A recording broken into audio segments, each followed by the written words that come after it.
ومن سيئات أعمالنا من يهدي الله فلا مضل له ومن يضلله فلا هادي له. أشهد أن لا إله إلا الله وأشهد أن محمدا عبده ورسوله أرسله بالحق بشيرا ونذيرا.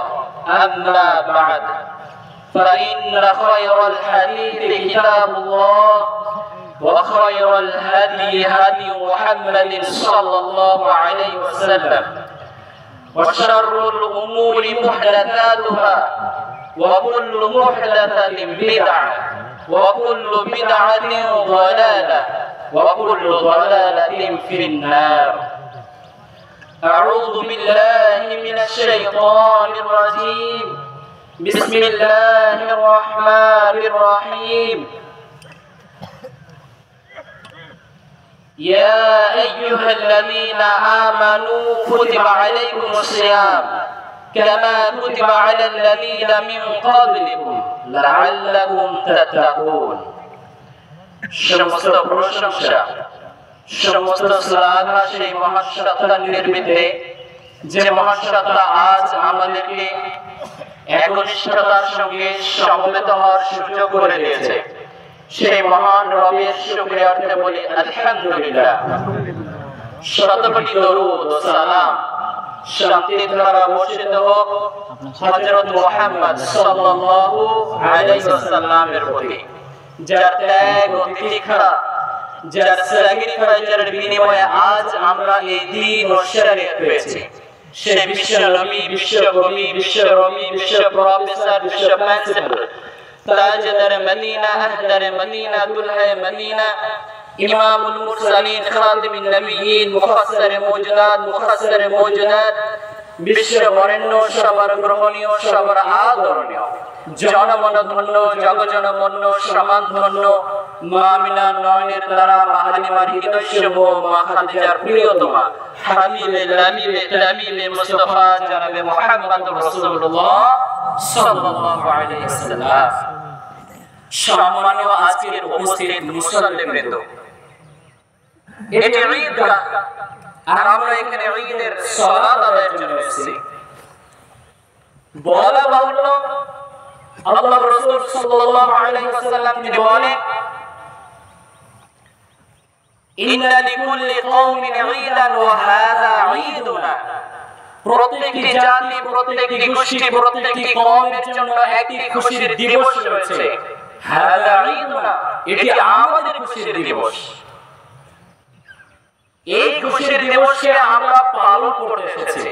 আলহামদুলিল্লাহ। আমরা সকলে আল্লাহ সুবহানাহু ওয়া তাআলার শুকরিয়াতে বলি আলহামদুলিল্লাহ। মহান সত্তা আমাদের দীর্ঘ একটি রহমতের মাস পেরিয়ে এবং আমরা আমাদের গুনাহগুলিকে মুছিয়ে নিয়ে আজ যে মহান রবের ডাকে সাড়া দিয়ে আমরা যে সমবেত হয়েছি, এটা হচ্ছে আল্লাহ সুবহানাহু ওয়া তাআলা এবং তার রাসূলের পক্ষ থেকে একটি আদেশ। যেমন ভাবে আমরা রমাদান মাসে পানাহার খাদ্য গ্রহণ থেকে নিজেদেরকে বিরত রেখেছিলাম, সেটা ছিল আমার রব এবং রাসূলের ইত্তেবা। আর আজ আমরা ঈদের দিনে খাবার খেয়ে এসেছি, সমবেত হয়েছে, আর খেতে থাকবো ইনশাআল্লাহ দীর্ঘ একটি বছর। এটি হচ্ছে ওয়াসামিনা ওয়া আতিনা, আমরা শুনলাম মানলাম, এই গুণের ধারাবাহিকতা। তবে এই যে খুশির দিন,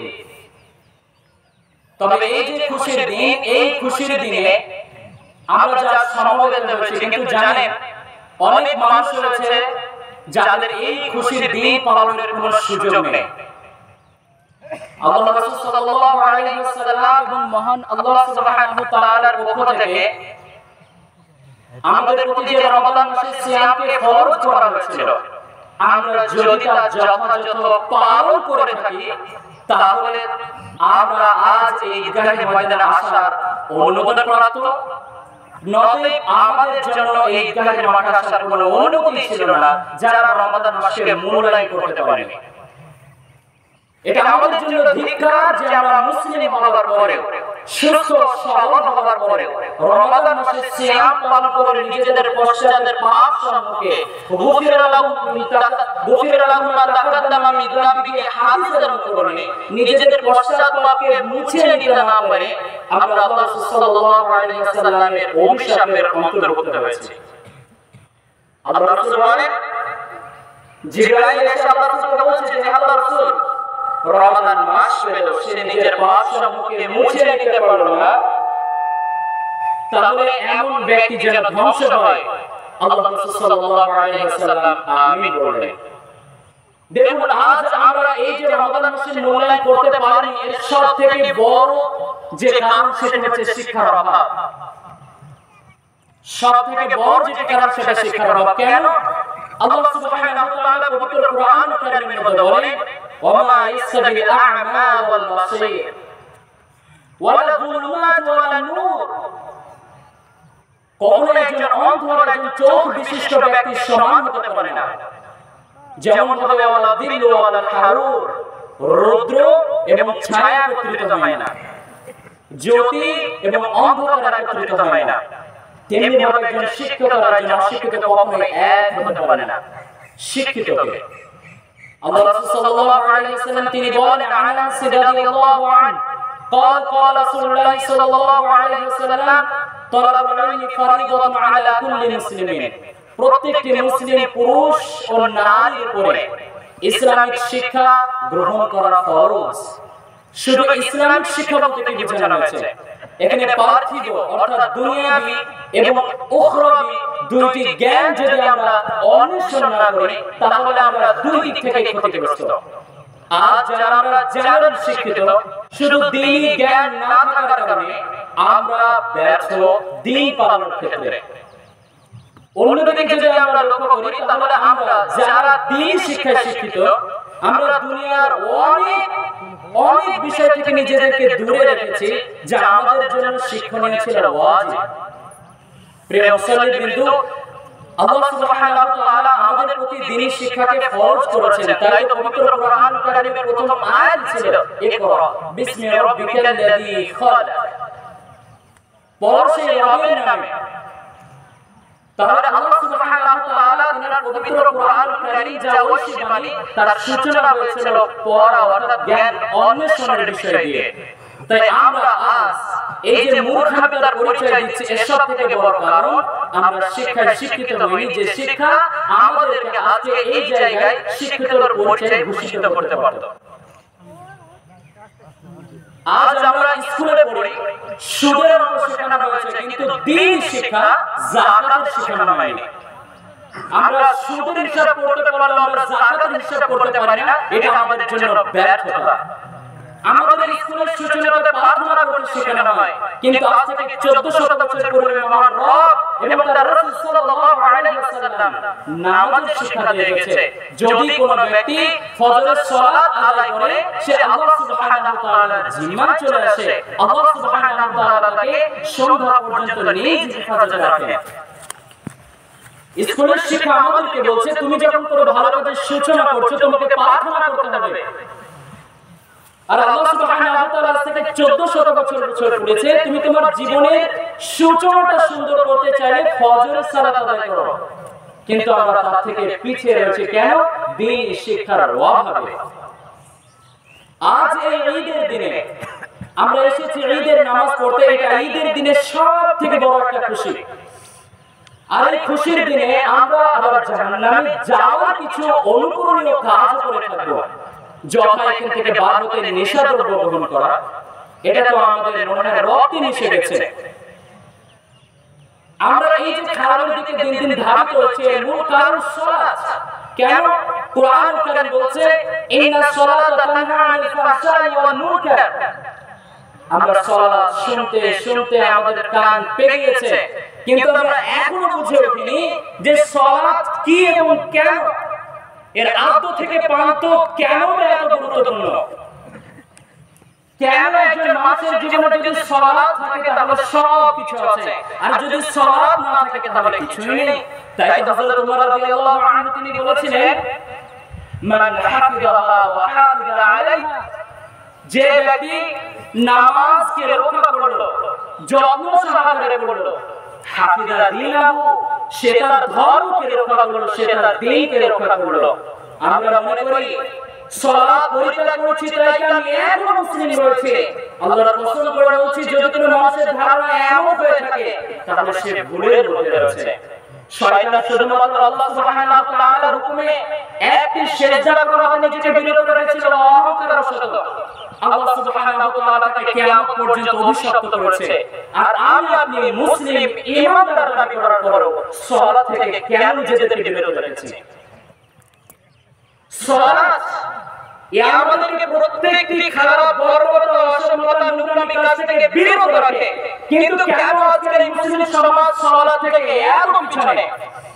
আজকে সমাজে যে বর্বরতা, অসভ্যতা, নোংরামি, বেপরদা, এই যে সুদ, ঘুষ, ব্যভিচার, জিনা, বেপরদা, এর মূল কারণ সালাত পরিত্যাগ।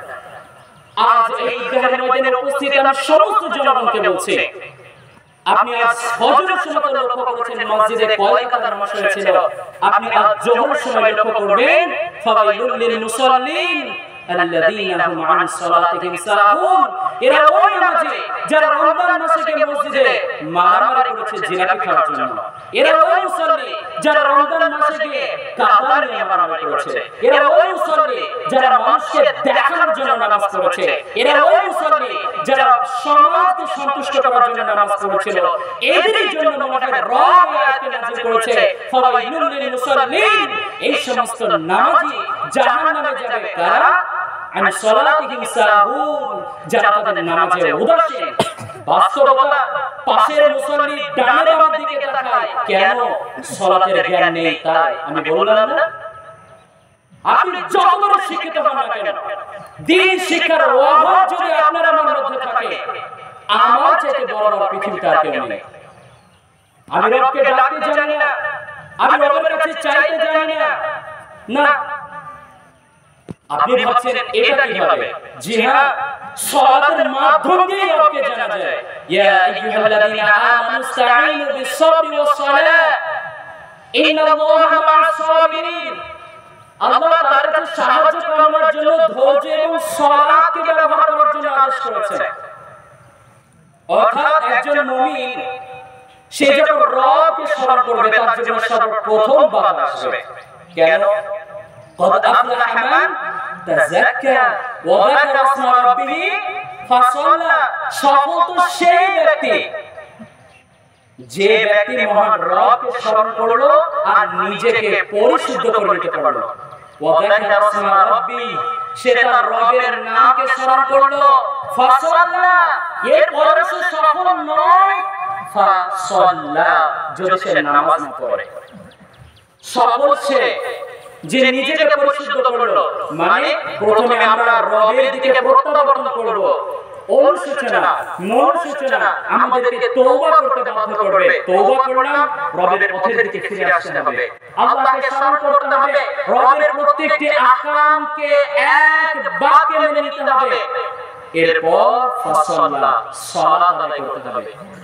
সমাজের সমস্ত ফিতনার সূত্রপাত সমাজ পরিত্যাগের জন্য। আজ জিনা, ব্যভিচার কেন? সালাত পরিত্যাগের জন্য। আজ ফজরের সালাতে 3 কাতার মানুষ, কাল সন্ধ্যাতে ছিল 9 কাতার মানুষ। কোথায় গেল সেই মুসল্লি যারা সন্ধ্যার সময় মসজিদে এসেছিল নামাজের জন্য? কই তারা ফজরে? কেন আধুপতন?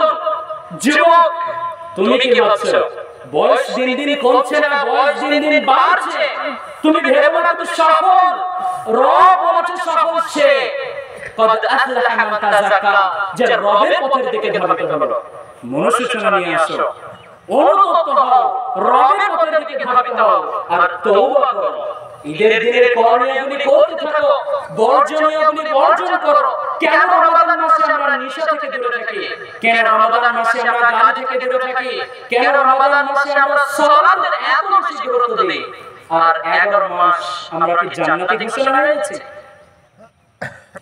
আল্লাহ সুবহানাহু ওয়া তাআলা আমাদেরকে কি 11 মাসের জন্য জান্নাতের ঘোষণা দিয়ে দিলেন যে রমাদান মাসকে তুমি মূল্যায়ন করো, আগামী রমাদান পর্যন্ত তুমি সুরক্ষিত থাকবে? এমন কথা তো কোথাও নেই। তাহলে মুসলিম, তুমি কেন মুসলিম দাবি করার পর সালাত পরিত্যাগ করলে? আমাদের জীবনের ধ্বংস সফল সবটাই নির্ভর করে সালাতের উপরে, সম্পদের উপরে নয়। ইয়া আইয়ুহাল্লাযীনা আমানু লা তুলহিকুম আমওয়ালুকুম ওয়ালা আওলাদুকুম আন যিকরিল্লাহ। রব নিজে বলছে, কাফেরকে নয়, সমগ্র মানব সম্প্রদায়কে নয়, ঈমানদারকে বলছে, যে ব্যক্তি রবকে বিশ্বাস করে, যে তোমার সন্তান, তোমার সম্পদ যেন রব থেকে তোমাকে দূরে না রাখে, যেন রবকে স্মরণ করার মতো দূরে না রাখে, সালাত পরিত্যাগ করতে বাধ্য না করে। আজ যে সন্তানের নতুন পোশাক পরিধান করে এই ঈদ পালনের জন্য তারা হাত উঠিয়ে দিয়েছেন, আপনি সেই কামাই করতে গিয়ে সালাত পরিত্যাগ করেছেন, সেই কামাই করতে গিয়ে আপনি হারাম অর্জন করেছেন। কে দেবে হিসাব? কে দেবে জবাব? কি মনে করেন সন্তান কি জবাব দিবে? আপনার জবাবদাহিতা কি সন্তান দিবে? কখনো নয়। কাল্লা ওয়ালা তাজিরু ওয়াজিরাতুন বিজরা উখরা। রব বলে দিয়েছে 1400 বছর পূর্বে, কোন ব্যক্তির বোঝা বহন করবে না কিয়ামতের দিন। আল্লাহর কসম করে বলছি, এই সন্তান, যে সন্তান আজ আমাদেরকে চুরির মতো জঘন্য কাজে ব্যস্ত রেখেছে, হারাম উপার্জনের কাজে ব্যস্ত রেখেছে, আর এই সম্পদ আমি যার জন্য কামাচ্ছি, এটা আমার ধ্বংসের কারণ। দেখেন না, 10 পয়সার মালিক হলো, সে আর মসজিদ চিনতে পারে না, সে আলেমদেরকে চিনতে পারে না, সে মাদ্রাসা চিনে না, সে মসজিদ চিনে না। লা হাওলা ওয়ালা কুওয়াতা ইল্লা বিল্লাহ। এটাই তো পতন। এই যে সম্পদ, যে সম্পদ আমাদেরকে ধ্বংসের পথে নিয়ে যাচ্ছে, এই সেই সন্তান, যে সন্তান আমাদেরকে হারাম পথে নিয়ে যাচ্ছে, এই সেই সন্তান, যে সন্তানের কারণে আজ আমরা সালাত পরিত্যাগ করছি, এই সেই পরিবার, যে পরিবারের কারণে আজ আমরা সালাত পরিত্যাগ করছি। সালাত যদি আমাদের জীবনে থাকে, আমরা সব জায়গাতে সফল। আর যদি সালাত আমাদের জীবনে না থাকে, আমি ব্যর্থ। আমি যদি কোটি টাকার মালিক হই, আমার যাকাত, আমার হজ, আমার সাদাকা, আমার সমগ্র ইবাদতকে নষ্ট করে দেওয়া হবে যদি আমার আপনার জীবনে সালাত না থাকে। কেন? বাইনাল আবদি ওয়াল কুফরি তারকুস সালাত। একজন মুমিন আর একজন কাফের ব্যক্তির মধ্যে পার্থক্য করার জন্য সালাতই যথেষ্ট। রাসূল বলেছেন থেকে 1400 বছর পূর্বে, নামাজ একজন মুমিনের পরিচয়, একজন মুসলিমের পরিচয়। যে তুমি আজ ঈদের খুশি মানাতে গিয়ে এই খুশি তো মানিয়ে নিলে, কিন্তু কিছুক্ষণ পরে তুমি জোহরের সালাতকে কাজা করবা, আসর ভুলে যাবা, মাগরিব ভুলে যাবা। আর আমরাই বলি আমি মুমিন, আমি মুসলিম। ধিক্কার এই সমস্ত মুসলিমের প্রতি যারা সালাতকে পরিত্যাগ করার পরও নিজেকে মুসলিম বলে দাবি করে থাকে। আপনি ভাবছেন সালাত কি এমন জিনিস যে আজকের খুতবার বিষয় সালাত? জি হ্যাঁ, আপনি যখন সালাত আদায় করবেন, আপনার স্ত্রী যখন সালাত আদায় করবে, আপনার কন্যা যখন সালাত আদায় করবে, সে জানবে আমি রবের সম্মুখে দাঁড়িয়ে যদি পর্দা করতে পারি, আমি কিভাবে বেহায়াপনা অবলম্বন করে রাস্তায় পারবে আজকের ঈদের খুশি মানিয়ে নেব। লা ইয়াদখুলুল জান্নাতা দায়ুস। দায়ুস কখনো জান্নাতে প্রবেশ করবে না। আল্লাহ সুবহানাহু ওয়া তাআলা দায়ুস ব্যক্তিকে কখনো জান্নাতে দিবে না। দিয়াসা, এই দায়ুস এসেছে দিয়াসা থেকে। দিয়াসা যখন কোনো ব্যক্তির রক্তে প্রবেশ করে, সেই ব্যক্তির মধ্যে থেকে এই মনোসূচনা উঠে যায় যে আমার স্ত্রী বেপরদায় রয়েছে, আমার কন্যা আজ পতিতালয়ের নারীদের মতো নিজেকে সাজিয়ে গুছিয়ে রাস্তায় বার করবে, অন্য যুবকদের সামনে নিজেকে পরিদর্শন করার জন্য। লা হাওলা ওয়ালা কুওয়াতা ইল্লা বিল্লাহ। একজন বাপ হয়ে, একজন পিতা হয়ে, একজন দাদু হয়ে, একজন ভাই হয়ে এই কাজটাকে যদি তারা অনুমোদন দেয়, এর চাইতে বড় ধিক্কার পৃথিবীতে আর থাকতে পারে। সালাত, এই সালাতই পরে আমাদেরকে দায়িত্বের হাতে রক্ষা করতে, এই সালাতই পরে আমাদের ইবাদতগুলোকে গ্রহণ করিয়ে দিতে, এই সালাতই পরে আমাদের জীবনকে সফল করতে, আর এই সালাতই পরে আমাদের জীবনকে ধ্বংস করতে। প্রিয় মুসলিমবৃন্দ, আমাদের জীবনের সূচনা হবেই সালাত দিয়ে, আর আমাদের জীবনের শেষ এটাও হবে সালাত দিয়ে। আপনি কি দেখেননি, যখন কোনো ব্যক্তি জন্মগ্রহণ করে তার কানে কি দেওয়া হয়? জোরে বলুন, আযান। আর তার জীবনের শেষটা কি দেওয়া হয়? নামাজ, সালাতুল জানাজা। আপনি কি শিক্ষা নিলেন এখান থেকে? আপনি আমি জন্মগ্রহণ করলাম, আমাদের এখানে আযান দেওয়া হলো, আর আপনি আমি নামাজ, আপনি আমি যখন ইন্তেকাল করছি তখন আযান ও ইকামত ছাড়া নামাজ দিয়ে আমাদেরকে কবরে দাফন করা হবে। কি বুঝবেন? আমাদের জীবন শুরু হয়েছিল আযান দিয়ে আর শেষ সালাত দিয়ে। এটাই আমাদেরকে শিক্ষা দেয় যে আমাদের জীবনের সূচনা হয়েছে দিন দিয়ে, আর এর পরেও যদি আমরা দিনকে ধরে রাখতে না পারি, এর চাইতে ভ্রষ্টতা আমাদের জীবনে আর কিছু নেই। তাই আজ থেকে আমরা প্রতিজ্ঞা করব যে আগামী রমজান পর্যন্ত যেন আমরা প্রত্যেকে সালাত নিয়মিত আদায় করি। করব ইনশাআল্লাহ? ইনশাআল্লাহ। আর জোরে ইনশাআল্লাহ, আর জোরে ইনশাআল্লাহ। আমি আশা করছি আপনারা আপনাদের জীবনে এই সালাতকে নিজের জীবনের অন্তিম পর্যন্ত ধরে রাখবেন। রাখবেন ইনশাআল্লাহ? ইনশাআল্লাহ। দেখুন, সালাত এমন এক গুরুত্বপূর্ণ ইবাদত যে সালাত আমাদেরকে প্রত্যেকটা পাপাচার থেকে দূরে রাখতে পারে। কথা আমার নয়।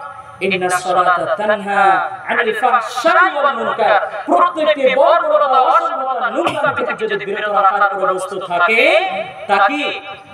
সালাত। আপনি ভাবেন না আমার দাড়িটা যথেষ্ট, আমার গায়ে জিহ্বাটা যথেষ্ট না, আমি জিহ্বা পরেও পাপ করতে পারি কি পারি না? মুখে দাঁড়িয়ে রেখেও পাপ করতে পারি কি পারি না? হালাল কামানোর পরও পাপ করতে পারি, কিন্তু এই সালাত যখন আমি আদায় করব, আমি অন্তত কমপক্ষে চোখ খুলে হাজার পাপ থেকে নিজেকে বিরত রাখতে পারবো। আমি সমাজের যুবকদেরকে বলতে চাই, যুবক, তুমি যে উদ্দীপনা নিয়ে, যে তারুণ্য দীপ্ত নিয়ে রবের ঘরে প্রবেশ করেছিলে রমাদানের সূচনাতে, তোমার এই তারুণ্য দীপ্ত রক্ত গরম যেন আগামী রমজান পর্যন্ত এভাবে গরম থাকে, এভাবে তুমি যেন রবকে স্মরণ করতে থাকো। করবে ইনশাআল্লাহ? আমাদের উদ্দেশ্য বকাঝকা নয়, আমাদের উদ্দেশ্য ডাকডাকট নয়, আমাদের উদ্দেশ্য শুধু সম্পদ নয়, আমাদের উদ্দেশ্য বেহায়া নয়, আমাদের উদ্দেশ্য ইদমানে বিলাসিতা নয়, আমাদের উদ্দেশ্য সম্পদ গচ্ছিত করে এই দুনিয়াকে সাজানো নয়। আমরা যদি কেউ নিজেকে সফল করতে চাই, কদ আফলাহাল মুমিনুন, আমাকে মুমিন হতে হবে। মুমিন হতে গেলে রবকে বিশ্বাস করতে হবে, পবিত্র কোরআনকে মেনে নিতে হবে, হাদিসকে মেনে নিতে হবে। আমরা কি পারছি তা মেনে নিতে? যখন কোনো ব্যাপার আমাদের পরিপন্থী হচ্ছে, যা আমরা পড়েছিলাম, যা আমরা জেনেছিলাম, যা আমরা বুঝেছিলাম, তৎক্ষণাৎ আমরা কোরআন হাদিসের বুকে লাথি মেরে চলে যাচ্ছি। কেন? আমরা হাজার বাহানা দেখে যাচ্ছি, আমরা হাজার বাহানা দেখে কোরআনের আইনকে প্রতিষ্ঠা করতে ব্যর্থ, আমরা হাদিসের আইনকে প্রতিষ্ঠা করতে ব্যর্থ। শুধুমাত্র আমরা তাদের মতো হয়ে গেছি যারা আজ থেকে 1400 বছর পূর্বে বলতো, তাদেরকে যখন বলা হতো রবের পক্ষ থেকে যা এসেছে তোমরা তার অনুকরণ করো, তখন তারা বলতো মা আলফাইনা আলাইহি আবানা, আমরা আমাদের বাপ-দাদা থেকে যা পেয়েছি আমরা তার অনুসরণ করব, আমরা তার অনুকরণ করব। আপনি ঐশীবানের যতই হুকুম নিয়ে আসেন না কেন, আমরা তা মানতে কখনোই প্রস্তুত নয়। আল্লাহর কসম করে বলছি, যদি এমন ধ্যান, এমন ধারণা, এমন কামনা, এমন বাসনা কোনো ব্যক্তি যদি তার অন্তরে পোষণ করে, এমন বাসনা, এমন ধারণা যদি কোনো ব্যক্তি তার ব্রেন দিয়ে চিন্তা ভাবনা করে থাকে, তওবা করুন, রব ক্ষমা করবে। কেন? আমি আমার পিতা, আমি আমার দাদু, আমি আমার সমাজের আইনকে বেশি প্রাধান্য দিলাম মহান রবের হুকুম ও আহকামের উপর। এই জন্য আমি বলতে চাই যে আমরা এতদিন পর্যন্ত যা পাপাচার করেছি, এতদিন পর্যন্ত আমরা যে গুনাহে লিপ্ত ছিলাম, আমরা অন্তত এখনো একটু সতর্ক হই যেন এই পাপাচার থেকে নিজেদেরকে বের করে নিয়ে আসতে পারি। আমরা কসম করে বলছি, এই খুতবা শোনার পরেও, এই ঈদগাহে কাঁধে কাঁধ মিলিয়ে নামাজ পড়ার পরেও, এই পবিত্র কোরআন শ্রবণের পরেও, রাসূলের বলা হাদিস শ্রবণের পরেও আজকে কত যুবক জিনায় লিপ্ত হবে, আজকে কত মানুষ পরকীয়ায় লিপ্ত হবে, আজ কত মানুষ রবের নাফরমানি করবে। করবে কি করবে না বলুন? বাইক রেডি, বাড়ি যেতে খেতে ঘুরতে বের হবে জিনার জন্য, ব্যভিচারের জন্য। আপনার উদ্দেশ্য যদি ভ্রমণ হয় সমস্যা নেই, কিন্তু উদ্দেশ্য যদি তার সঙ্গে দেখা করা হয়ে থাকে, যুবক তুমি সতর্ক হও। বিবাহের বয়স হয়েছে, তুমি বিবাহ করো। আপনারা যারা পিতা, আপনাদেরকে বলছি, আপনার ছেলে বিবাহের বয়স রাখলে তাকে বিবাহ দিয়ে দেন। কেন আপনি এদেরকে অবিবাহিত রেখে পাপাচার নিজের উপরে নিচ্ছেন? আল্লাহর কসম করে বলছি, আজকের এই ঈদ আমাদের জন্য ঈদ তো বটে, কিন্তু ঈদগাহের মাঠ থেকে আমরা যখন বাড়ি চলে যাই, এই ঈদ আর আমাদের জন্য ঈদ থাকে না। কারণ ইয়ারফোন সেখানে ডিজে গান বাজছে, কখনো খেলা হচ্ছে সেখানে ডিজে গান বাজছে, কখনো নাইট ক্লাব, কখনো এখানে ওখানে, আমরা যেখানে যাচ্ছি শুধু ফাহাশ, জিনা, ব্যভিচার। কেন? আমরা তো নিজেকে মুসলিম বলে দাবি করি, আমরা তো নিজেকে মুসলিম বলে দাবি করি, তাহলে এগুলো কেন যুবক? তুমি কেন বুঝলে না যে তুমি একজন মুসলিম? তুমি কেন বুঝলে না যে মুসলিম একজন মুসলিমের সঙ্গে বিবাহ আগে বিবাহ বহির্ভূত সম্পর্ক করতে পারে না? তুমি এই জন্য করো, তুমি সালাত আদায় করো না, তুমি রবকে চেনো না, তুমি রবকে কখনো ডাকো না। কেন? এই সালাত তো রবকে ডাকার মাধ্যমে, এটা মুহাম্মদ সাল্লাল্লাহু আলাইহি ওয়াসাল্লাম বুঝেছিল। বিপদে পড়লে যে বিপদ থেকে রক্ষা করা যায়, এটা হযরত ইব্রাহিম আলাইহিস সালাম বুঝেছিল, এটা হযরত সারা আলাইহিস সালাম বুঝেছিল।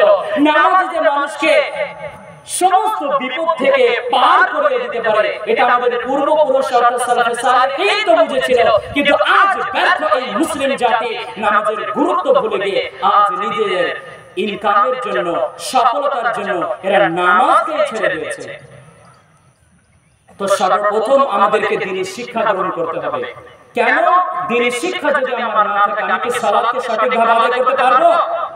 জোরে বলুন, পারবো না। আর যদি সালাত আমার আদায় না হয়, তাহলে আমি নিজেকে পরিশুদ্ধ করতে পারলাম না, আমি সালাতের মাধ্যমে আল্লাহর কাছে চাইতে পারলাম না, আমি সালাতের মাধ্যমে নিজেকে বিপদ থেকে পরিত্রাণ দিতে পারবো না, আমি সালাতের মাধ্যমে আল্লাহ সুবহানাহু ওয়া তাআলার কাছ থেকে কিছু নিতে পারবো না। তাহলে যদি সালাতই শুদ্ধ না হয়, আফসোসের বিষয় আমরা দোয়া আর সূরার মধ্যে পার্থক্য বুঝি না। এটা মুসলিমদের বাস্তবতা। এটা কি লজ্জাজনক নয়? আমরা আজ যারা মুসলিম বলে দাবি করছি, আমরা সূরা আর দোয়ার মধ্যে পার্থক্য বুঝি না। তাহলে নামাজের পরিস্থিতি কোন জায়গায় গিয়ে দাঁড়িয়েছে? একজন ব্যক্তি সফল ব্যবসায়ী, তাকে যাকাতের হিসাব জিজ্ঞাসা করলে তিনি যাকাতের হিসাব বলতে পারেন না, অথচ সুদ ঠিকই বোঝেন। আমি কিভাবে একজন মুসলিম হতে পারি? আমি কিভাবে নিজেকে মুসলিম দাবি করতে পারি? জি, মুসলিম দাবি করতে গেলে শিক্ষায় শিক্ষিত হতে হবে। আর যদি আমরা শিক্ষা অর্জন না করি, আমি তাহলে মুসলিম হতে পারলাম না। তো আমরা সকলে দ্বীনি শিক্ষা শিখব ইনশাআল্লাহ। দেখুন, শিক্ষার জন্য শুধু মেজবাহুল উলুমে আসা যথেষ্ট নয়, শিক্ষার জন্য উদ্দীপনা থাকতে হবে, আগ্রহ থাকতে হবে, আমার রক্তকে গরম করতে হবে যে ইসলাম কি ও কেন আদ্যপান্ত জেনে আমি শুনবো। আমাকে যেন কারো মুহতাজ না হতে হয়, কারো মুখাপেক্ষী না হতে হয়। ইসলামকে বুঝুন, শিখুন, তবে আপনি সালাতকে সঠিক করতে পারবেন। আর যদি সালাত সঠিক হয়েছে, কদ আফলাহাল মুমিনুন, তাহলে সেই মুমিন ব্যক্তি সফল কি সফল কিনা? জোরে বলুন, সফল। আমরা দ্বীনি শিক্ষা অর্জন করব ইনশাআল্লাহ। আমরা আজ থেকে আর সালাত পরিত্যাগ করব না তো ইনশাআল্লাহ। আমরা সালাত আদায় করব, সকলে বলুন ইনশাআল্লাহ। আমাদের মনের নিয়তি করব না, তাই তো ইনশাআল্লাহ এত দুর্বল। আমাদের মধ্যে এখনো ভুল ধারণা বিরাজমান যে ইনশাআল্লাহ বলে করতেই হবে। ব্যাপারটা তেমন নয়। ইনশাআল্লাহ আল্লাহ যদি চায় আমি এই ভালো কাজ অবশ্যই করব। কথা কি বুঝলেন? তোমরা সকলে উচ্চ স্বরে বলি, আজ থেকে আমরা তওবা করে রবের পথে ফিরে আসি। আর যেন আমাদের জীবনে আর কখনো সালাত পরিত্যাগ না হয়। সকলে চেষ্টা করব ইনশাআল্লাহ। ইনশাআল্লাহ আল্লাহ সুবহানাহু ওয়া তাআলা যেন আমাদেরকে সুযোগ করে দেন। কেন? আপনি তওবা করুন, ফিরে আসুন রবের দিকে। কেন? আল্লাহ সুবহানাহু ওয়া তাআলা আল্লাহর রাসূলকে বলছে, হে রাসূল আপনি বলে দিন, বল ইয়া ইবাদিয়াল্লাযীনা আমানু, বল ইয়া ইবাদিয়াল্লাযীনা আসরাফু আলা আনফুসিহিম, তোমরা যারা নিজের অন্তরের উপরে অত্যাচার করেছো, নিজের উপরে জুলুম করেছো, লা তাকনাতু মির রাহমাতিল্লাহ, তোমরা মহান রবের অনুগ্রহ হতে নিরাশ হয়ো না। তুমি ভেবো না আমি এতদিন জিনা করছিলাম কিভাবে পরিত্রাণ পেতে পারি, আমি এতদিন চুরি করেছি কিভাবে পরিত্রাণ পেতে পারি, আমি এতদিন ডাকাতি করেছি কিভাবে পরিত্রাণ পেতে পারি। আপনি পরিত্রাণ পাবেন, এটা রব বলছে। নিরাশ হয়ো না। মানুষ মাত্র ভুল, কুল্লু বানি আদম খাতাউন ওয়া খায়রুল খাতাইনা তাওয়াবুন, মানুষ ভুল করবে, রব জানতো, নইলে জান্নাতে কেন একজন মানুষ ভুল করলো। এটা আমাদের রবকে দিয়েছে রব, যে আমরা ভুল করব। আর ভুল করে যখন আমরা ক্ষমা চাই, রব খুশি হয় কি হয় না? অবশ্যই খুশি হয়। আল্লাহ সুবহানাহু ওয়া তাআলা যদি কোনো ব্যক্তি গুনাহ না করে, সে ব্যক্তির উপর খুশি হন না। আর যে ব্যক্তি গুনাহ করে, গুনাহ করতে আপনাকে বলছে বলছি না, তবে যখন আমরা ভুল করে কিংবা গুনাহ করি আর তার জন্য রবের দিকে প্রত্যাবর্তন হয়, আতুবু ইলাল্লাহের আয়াত অনুযায়ী, তখন আল্লাহ সুবহানাহু ওয়া তাআলা আমাদের প্রতি খুশি হন। আর আল্লাহ সুবহানাহু ওয়া তাআলা খুশি হন এই জন্য যে তিনি আমাদের জীবনের সমস্ত পাপকে ক্ষমা করবেন। ইন্নাল্লাহা ইয়াগফিরুয যুনুবা জামিআ, আমরা যদি অনুতপ্ত হই আর এরপরে ফিরে আসি, আল্লাহ আমাদের জীবনের সমস্ত পাপকে ক্ষমা করবে। কেন? ইন্নাহু হুয়াল গফুরুর রহিম, রব অত্যন্ত দয়াশীল, রব অত্যন্ত ক্ষমাকারী। তো আমরা সবাই তওবা করব ইনশাআল্লাহ, রবের পথের দিকে প্রত্যাবর্তন করব ইনশাআল্লাহ। দেখেন উদ্দেশ্য একটাই, আপনারা বুঝতে শিখুন, জানতে শিখুন, ধর্ম বুঝুন, জানুন, মানুন। তিনটে জিনিস মনে রাখবেন, ধর্ম বুঝুন, জানুন আর মানুন। এটাই রয়েছে সফলতা। যদি আপনি নিজের যুক্তিকে দাঁড় করিয়ে ধর্মকে পশ্চাতে ফেলে দেওয়ার মতো সাহস দেখিয়েছেন, তাহলে আমি আপনি ব্যর্থ। আর যদি আমি সকল গুমরাহি, ভ্রষ্টতা, বর্বরতা, অসভ্যতাকে পিছনে ফেলে যদি রবের হুকুমকে মেনে নিতে পারি, আমরা সফল।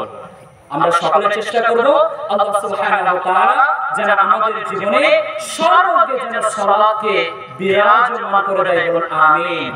আমাদের জীবনের সূচনা শেষ সবটা যেন সালাত আর সালাত হয়, হবে ইনশাআল্লাহ।